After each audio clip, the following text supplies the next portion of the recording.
Panahon na para unti-unti kong ibunyag ang mga problema sa pagitan namin ng mga kapatid ko nang dahil sa mga ginawa ng mga masasamang elemento.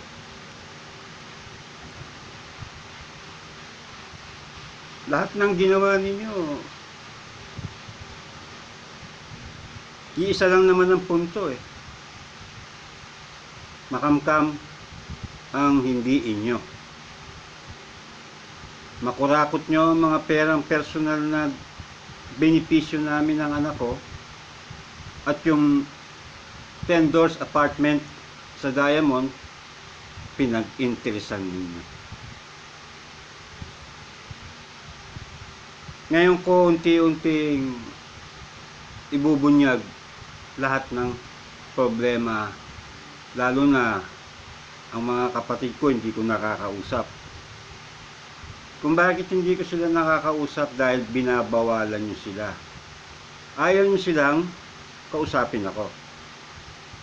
Ayaw nyo mag-usap-usap kami dahil baka kung anong sabihin nila sa akin. Siyempre, hinawakan nyo sila ng mahigit 20 taon Kung tutuusin 30 years na nga nahawak nyo. Bakit nyo hinawakan ng pamilya ko? Ba't nyo tinakot? Bakit nyo pinagbibigyan ng pera at persahan ninyong pinasunod sa gusto ninyo laban sa akin? Ano ang mga punto ninyo? O diba, lumitaw naman ng malinaw, hawak nyo lahat ng pera na dapat na mapunta sa amin ng anak ko, pati ari-arian namin ng anak ko napunta sa inyo. Malinaw yan. Yan ang talagang pakay ninyo. Kaya kayo nakialam. Kaya kayo sumausaw. Ang problema pa dito, yung pangalawang asawa ko, kinakarat ninyo. Kinuha na ninyo ang pera namin, ng anak ko, kabuhayan namin, katulad ng apartment na yun na lang ang pinagkakakitaan sana namin ng anak ko, napunta sa inyo. Kinamkam ninyo, ginulo ninyo lahat ng paraan ginawa ninyo para mapunta sa inyo. Ang hindi pa maganda rito, pati asawa ko, pinakialaman ninyo. Putang ina, pati poki, kinamkam ninyo. Pag-aari ko yan asawa ko yan. Malinaw na lahat ng kaanimalan ginawa ninyo. Ngayon, yung babaeng yan, kasabot pa ninyong nanloko sa akin. Ninakawan nyo ako, kasabot nyo yung babae na yan. Asawa ko yan Kasal kami, may anak kami, 2. Malinaw na adultery case. Tapos nakipagsabuatan pa sa inyo para sindikatuhin nyo ang pera ko, kamkamin nyo ang kabuhayan ko, kasabot nyo pa yung babae niyan, nasabing asawa ko, pero putang ina, hindi lang siya manyakis, traidor pa siya. Dahil kumampi sa masasamang taong gumulo sa buhay ko, kasabot pa siya, kabit pa siya ng mga sindikatong ito. Yung leader ng sindikato ninyo, kabit siya. Isipin nyo yun. Ang gulo ng mga ginawa ninyo. Kung ano-anong ginawa ninyo, ngayon nakagapos kayo sa mismong pamilya ko. Nakatali kayo sa asawa ko at sa mga kapatid ko.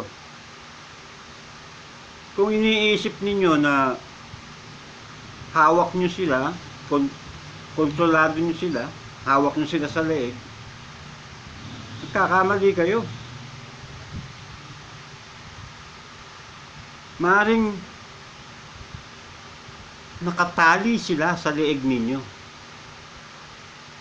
Sila ang tonsil na namamaga ngayon sa lalamunan ninyo. ganyan ang sitwasyon ninyo. Huwag niyo isipin na hawak niyo, kontrolado niyo ang pamilya ko. Hindi. Utang ina, para mga dinamita yan sa tumbong ninyo. Let's kayo. Ano sinasabi ninyo pag magbubulgar ako, pag binunyag ko itong lihim ninyo, papatayin niyo ang pamilya ko? Ilang beses na ninyo sinabi sa akin yan eh. Marami ng beses ninyong pinasaring sa akin yan. Sa tuwing maliligalig kayo, nakakapagbitaw kayo ng ganyang salita. Ba't di nyo pinapatay?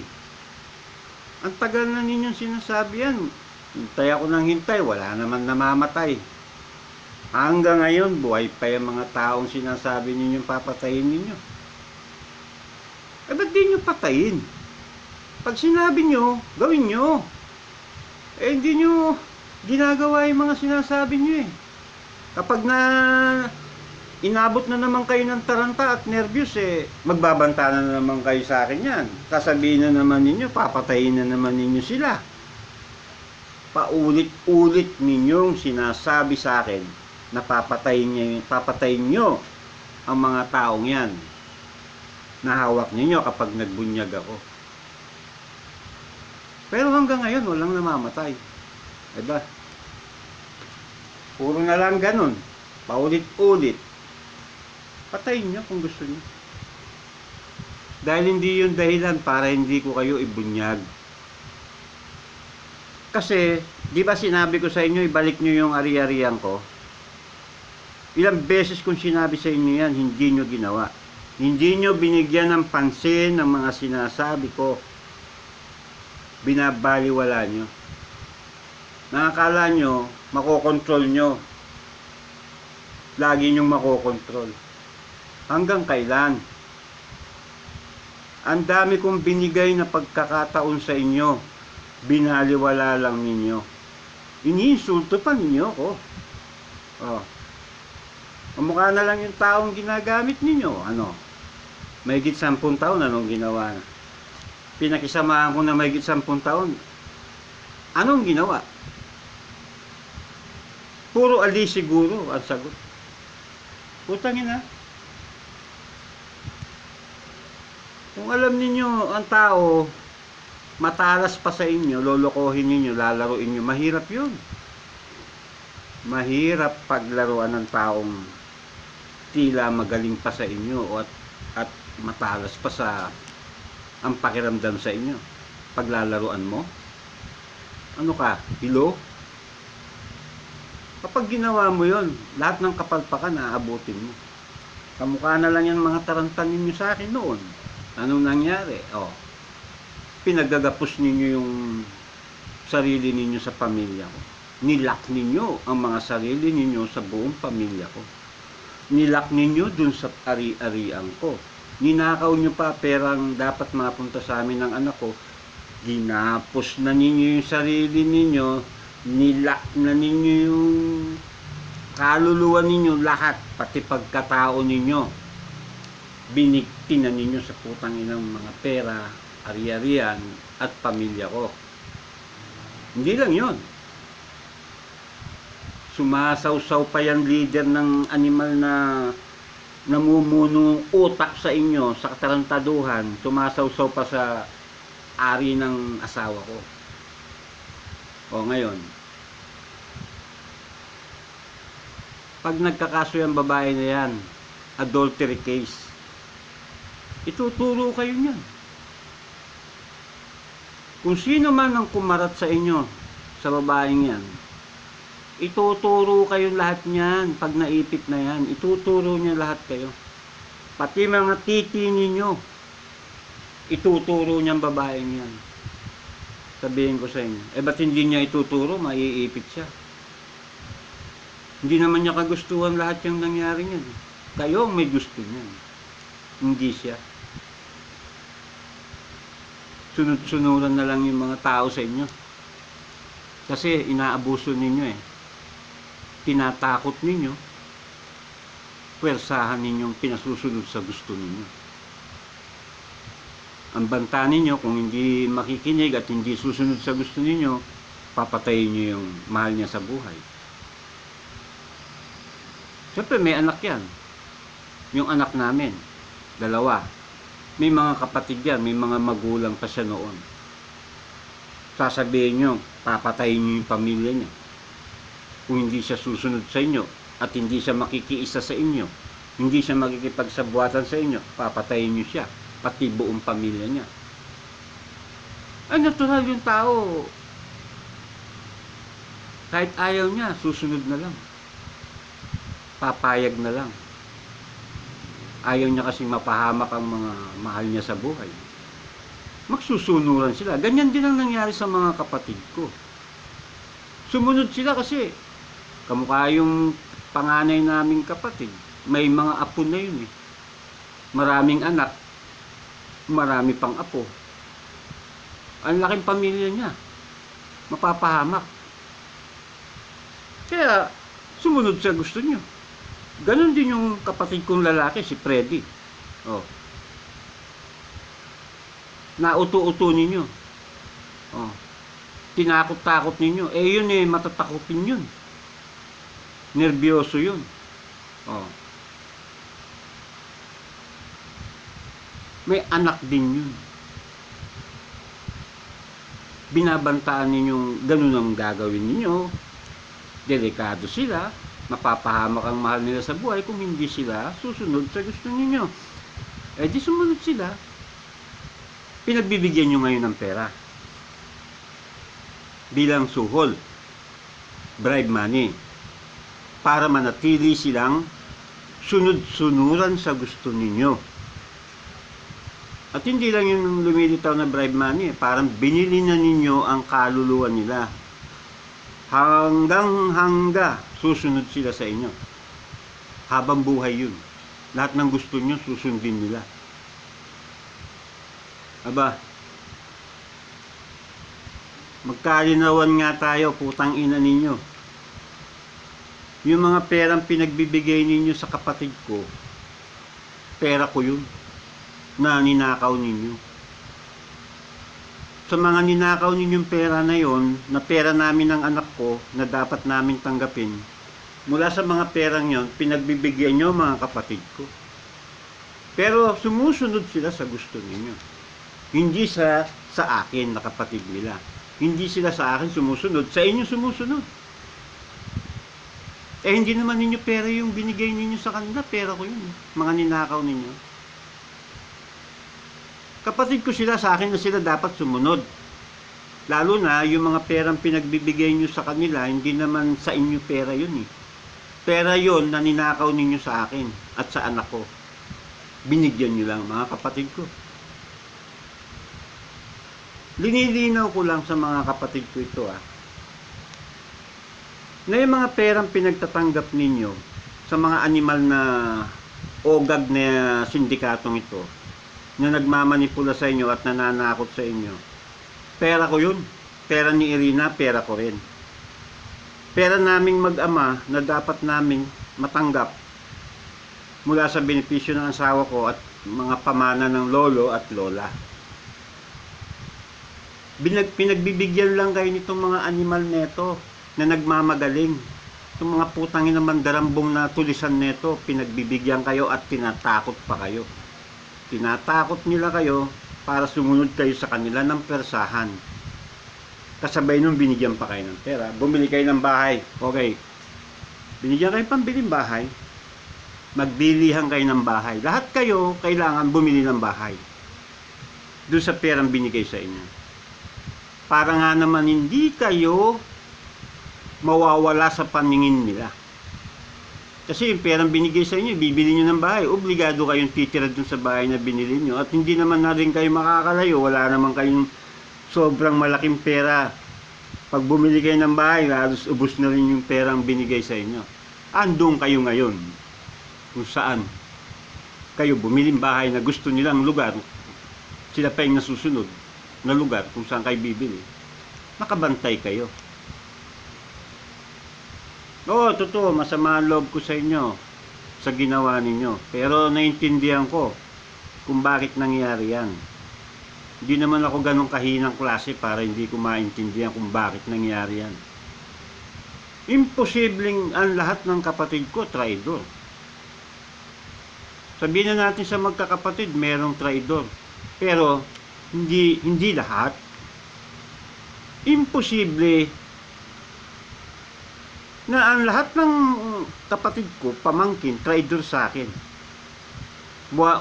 Walang tapat. Sa pamilya siguro, magkaroon man ng traidor, isang tao lang. Marami na yung dalawa. Kayo, sa kaso ninyo, lahat kayo lumilitaw, traidor eh. Paano nangyari yun? Malinaw na persahan kayong sumunod. Pinasunod kayo ng persahan sa gusto nila. Wala kayong magawa. Ayaw man ninyo, wala kayong magagawa. Kailangan nyo sumunod dahil may banta. May banta. Mahilig magbanta itong mga ogag nito eh. Itong mga animal na gutom sa salapi. Putang ina. Mayayaman na sila. Yung iba sa kanila, yung mga leader nila, mayayaman na. Pero putang ina, gutom pa rin. Walang kabusugan ng mga putang ina. Nangangamkam sila ng kabuhayan ng may kabuhayan. Mga salot ng lipunan. Kung bakit na pasok-pasok itong mga animal neto sa pamilya natin na paano nakapanghimasok itong mga animal neto, hindi ko lubos malinawan pa. Hindi malinaw na malinaw sa akin kung paano nagkaroon ng ganito kalawak na pangsyon ang mga putang inang ito para manghimasok sa personal na buhay ng may buhay.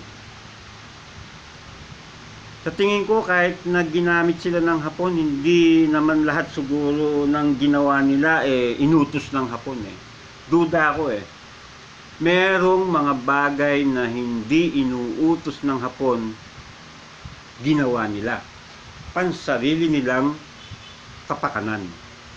Ang problema, matindi ang estilo ng ginawa. Talagang nakakarindi sa lahat. Dahil pati Hapon natakot sa mga pinaggagawa nila.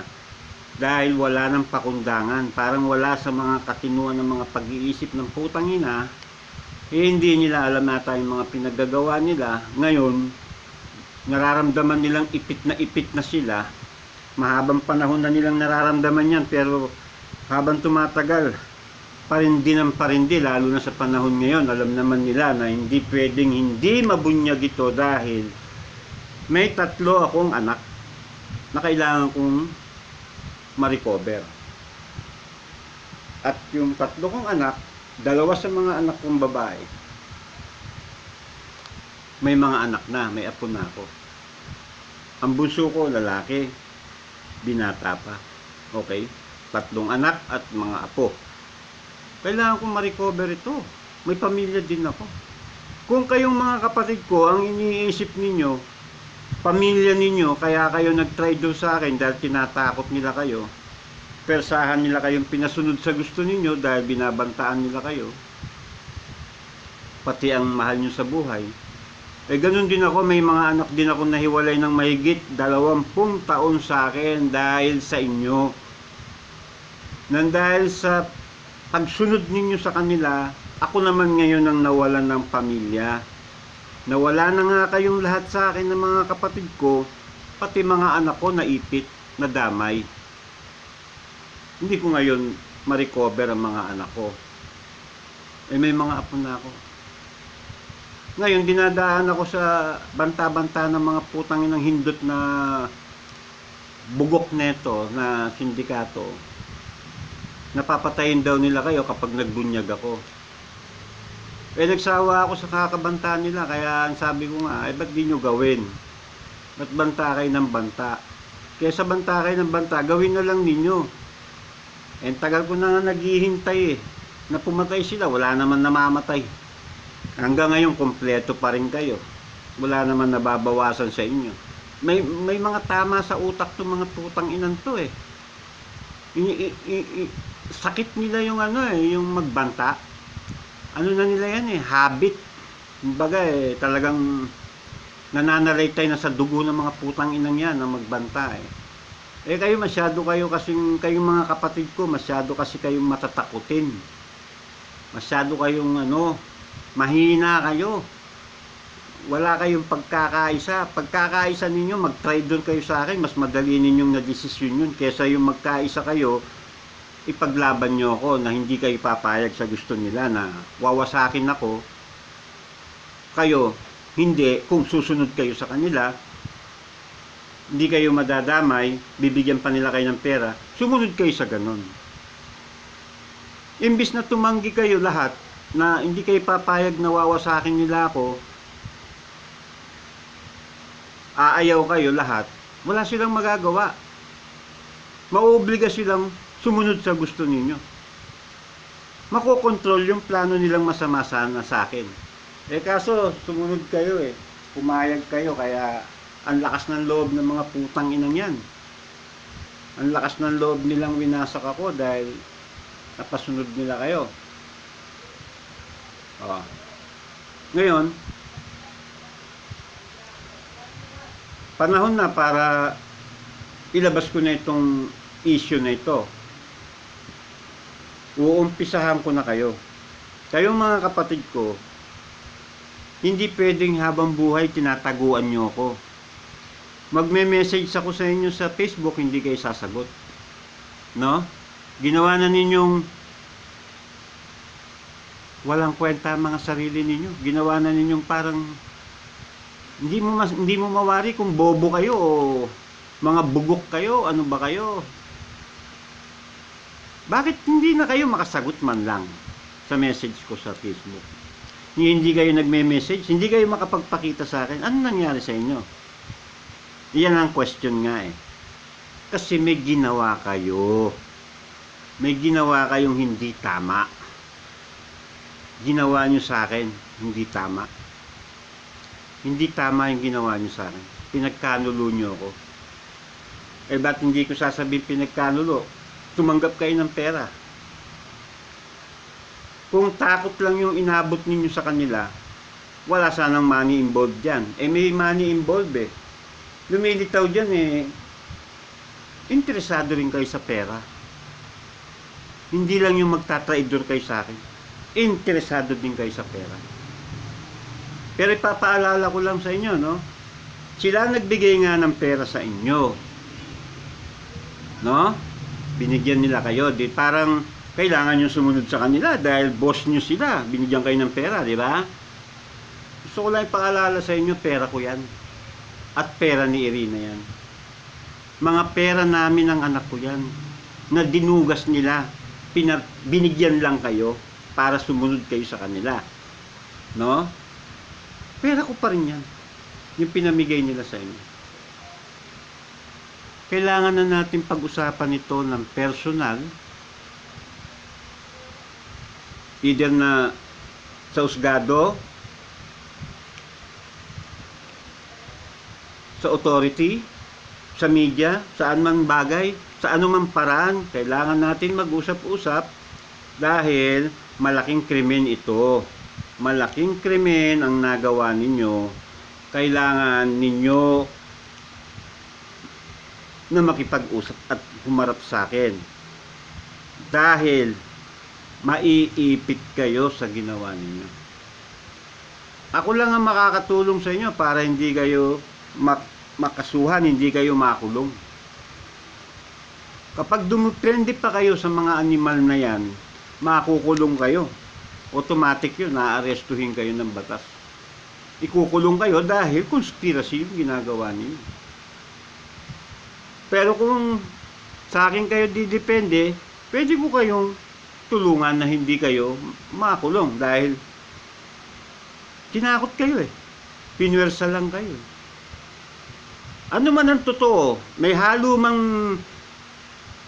masamang intensyon yung pagtanggap ninyo ng pera. Kaya nangyari yan. Pwede pa rin sabihin, hindi ganon. Tinakot kayo. Obligado kayong tumanggap ng pera dahil kung hindi kayo tatanggap, papatayin yung mga pamilya ninyo.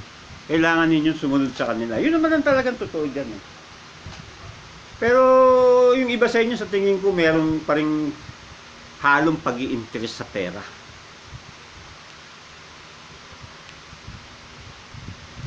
Parang nabaliwala ako sa inyo. Umiral din yung ano ninyo, kasakiman ninyo. Katakawan ninyo sa pera, kaya yan, napasok ninyo, napunta kayo sa alanganin. Pero okay na yon. Pwede ko kayong unawain sa puntong yan. Pwede ko rin kayong patawarin. Wala naman na akong magagawa eh. Nangyari na yan eh. Nangyari na. Ang gusto ko lang, tapusin na yung nangyaring yan. Kasi walang katapusan eh. Kailangan magkaroon tayo ng katapusan dito. Matapos na itong problemang ito sa anumang paraan. Ha? Once and for all, kailangan nating tapusin ng putang inang problemang ito. Yun ang gusto ko. Hindi nyo ako pwedeng tatago-taguan na lang habang buhay. Ha? Hindi pwede yun. Kailangan ninyong harapin ang ginawa ninyo. Yung mga putang inang nasa likuran ninyo, yung mga demonyo na yan, yan ang may pakana dyan eh. Magmula ngayon, kayong magkakapatid, kayong mga kapatid ko, magkaisa kayo. At sabihin nyo dyan sa mga putang inang humahawak sa inyo, simple lang, go to hell kamo. Punta kayo sa impyerno. Huwag kayong maglalagi dito sa buhay namin, tapos na. Wala na kayong papel mula ngayon. Dahil makukulong kami sa ginawa ninyo. Tapusin natin to, tatapusin natin. Tayong magkakapatid, tatapusin natin tong isyong ito.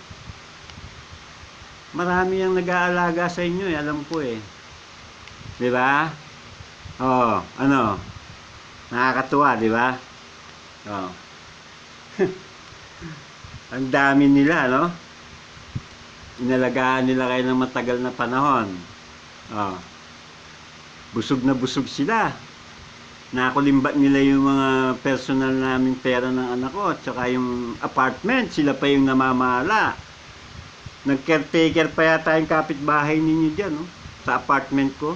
Ikaw, Ate Beth, yung kapitbahay mo dyan, nag-caretaker pa yata sa, ano, sila pa yung nag-caretaker sa apartment.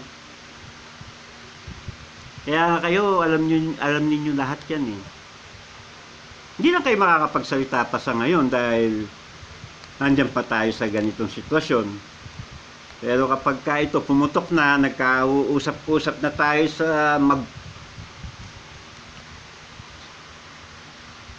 batas, nasa hukuman o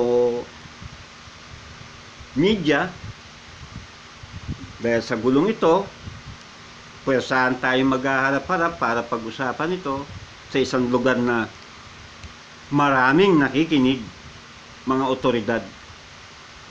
At hindi lang gano'n kasimple. Malalagay tayo sa news araw-araw. Isipin mo ba namang 30 years hawak ang pamilya ko ng sindikato? O, minamanipula ang buong buhay natin? O, isipin mo yan. Tapos yung asawa ko, inaasawa nila. O, kinakarat pa nila si Rowena. Oh. Isipin mo yung pang-aabusong ginawa ng mga putang inan to. Oh. Lahat binaboy nila, putang inang yan. Binaboy nila pamilya natin. Tayong magkakapatid, hindi na tayo nakakapag-usap. Na dati masaya tayo, wala tayong problema. Nandahil sa mga putang inan to, nagkaganyan tayo. Hindi na natin maintindihan kung bakit tayo nagkaganito eh. Hindi nyo rin maintindihan kung bakit kailangan nyo lumayo sa akin eh. Lumayo kayo dahil pinwersa nila kayo, pero sa kalooban ninyo, hindi nyo dapat gawin yun. Alam nyo yun. Iniisip nyo na bakit nyo gagawin sa akin yun? Bakit nyo nagawa sa akin yun? Bakit kailangan mangyari ito? Yan ang mga iniisip ninyo. Kasi sumunod kayo sa kanila. Yun ang problema ninyo. Kaya nakakaramdam na kayo ng mga ganyang konsensya.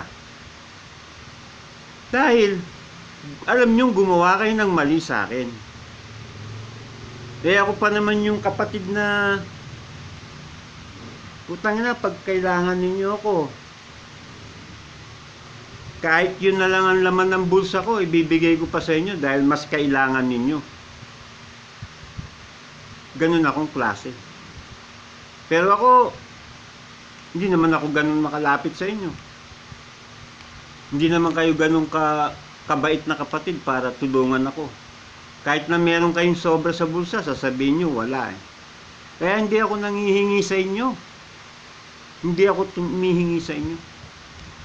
Kasi, alam ko ugali ninyo. Isa lang ang mabait na kapatid na matulungin na hindi ako pinabayaan, si Liesel. Yung kapatid ko na yan, talagang ang laki ng utang na loob ko sa kapatid kong yan. Pero sa inyo, lalo na sa iyo, Ate Bet, bata pa naman ako, ganyan na yung ugali mo. Hindi ka talaga malalapitan. Kaya si Kuya Boy, isa rin yan. Oh, mas gusto pa niyan yung tutulong siya sa mga kaibigan niya eh. Bubunot yan, parang cowboy pag may pera. Pero pagdating sa mga kapatid niya, maramot siya. Kasi mayabang. Sa kaibigan nga naman, lalabas ng kala mo kung sino siya, di ba? Pero sa mga kapatid, hinayang na hinayang siya. Umawak siya ng malaking pera, imbis na tulungan niya yung mga kapatid niya, nilalait pa niya. Pala mo niya kung ano ang pinagsasabi. So, hindi tayo pare-pareho ng ugali kahit na magkakapatid tayo. May maramot at may maluwag, mabait, matulungin. Kami ni Liesel, ganun kami. Isipin nyo, tinibag nyo ako, nakipagsabuatan kayo sa mga sindikato na yan, natibag ako, imbis na pundasyon ako na malalapitan ninyo anumang oras dahil meron ako, eh dahil tinibag ninyo ako, eh di sarili ninyong pagkakataon sa buhay winasak ninyo. Mas gusto pa ninyo didepende kayo sa mga putangin ng bandido na yan na nandugas ng pera ko, eh ang ibinubuhay at tinutulong sa inyo, pera ko din na ninakaw nila. Eh darating naman yung panahon na okay lang sana kung walang problema, eh darating ng panahon magkakaproblema kayo. Kamukha niya ng habang panahon na 30 years tumatanggap kayo ng pabor sa mga yan. Yung mga pabor na ibinibigay nila sa inyo nanggaling naman sa ninakaw nila sa amin ng anak ko. O di kaso malinaw na tumatanggap kayo ng pera sa kanila. Nakikipagsabuatan kayo sa mga kasamaang ginagawa nila, yung mga krimeng ginagawa nila, kasabot na kayo, bimilitaw. At ito namang Rowena, nagpapakarat pa siya dun sa leader ng grupo na yan. Ha? Nagkaanak pa siya. O ngayon, anong sasapitin ni Rowena? Adultery case, tapos may conspiracy pa siya sa krimen. Kasabot pa siya sa pagwawasak sa buhay ko at saka pagnanakaw ng mga kabuhayan ko at pera ko. Kasabot pa siya. Damay siya. Makukulong kayo nang dahil sa kanila na hindi naman dapat. Sige. Ngayon, hindi ko magagawang sabihin ng minsanan nito sa video. Chapter by chapter ito. Nag-umpisa pa lang ito. Ito yung chapter 1. Susunod-sunod na ito. Chapter 2, chapter 3. Hanggang sa makumpleto ko itong mga isyong ito. Ikakalat ko na ito. Itong problemang ito. Uumpisahan ko ng ikalat para ma-recover ko pamilya ko. Sana naintindihan ninyo na hindi pwedeng hindi ako maglabas ng issue.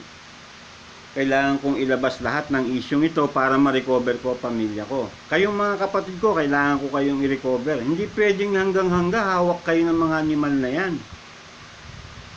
Eh kapag ka napapraning yung mga yan, kung ano-anong mali-mali na yung nagagawa ng mga putang inang yan eh. Mga abnormal yan. Ha? Hindi mo mawari ang mga kinikilos niyan, pag-iisip niyan, paiba-iba. Mga ano na yan. Wala nang peace of mind yung mga putang inang yan. Nakakainis. Nakakainis na tao yan. Sasabihin ko sa inyo. Dapat na ninyong iwasan yung mga yan. Dapat nang putulin ang problemang ito. Sunod-sunod ko nang gagawin itong mga video ito. Dahil ikakarat ko na. Para ma-recover ko yung mga ninakaw nila sa akin. Pati pamilya ko, kailangan kong ma-recover. Kailangan na natin tapusin to. Kayong mga kapatid ko, tatapusin na natin itong problemang ito. Ayoko na. Tama na. Sagad na ang pagtitiis ko. Hindi ko na kayang ipagpatuloy pa ito dahil wala rin namang saysay ang ginagawa ko. Hindi ko na kayo kailangan intindihin sa problemang pinasok ninyo. Nagdusa ako ng 30 taon dahil sa inyo. Nagdusa ako ng 30 taon para sa inyo nang wala naman ding kinapuntahan na maganda. Walang magandang resulta ang ginawa ko. Kaya kailangan na natin tapusin ito sa parang ilalabas natin ang issue. Yung mga putang ina nag-aalaga sa inyo, ha? Napakaganda. Hindi sila makakataka sa inyo. Pati yung kumamkam sa apartment ko, kumuha sa pera ko, nanakot sa pamilya ko at persahang pinasunod sa gusto nila, ang humihindot sa asawa ko, lahat yan pag-uusapan natin. Dahil itong grupong ito na sindikatong ito, binaboy ang pamilya natin. Binaboy. Naintindihan nyo? Ginulo, winasak at binaboy. Tandaan nyo yan, ha?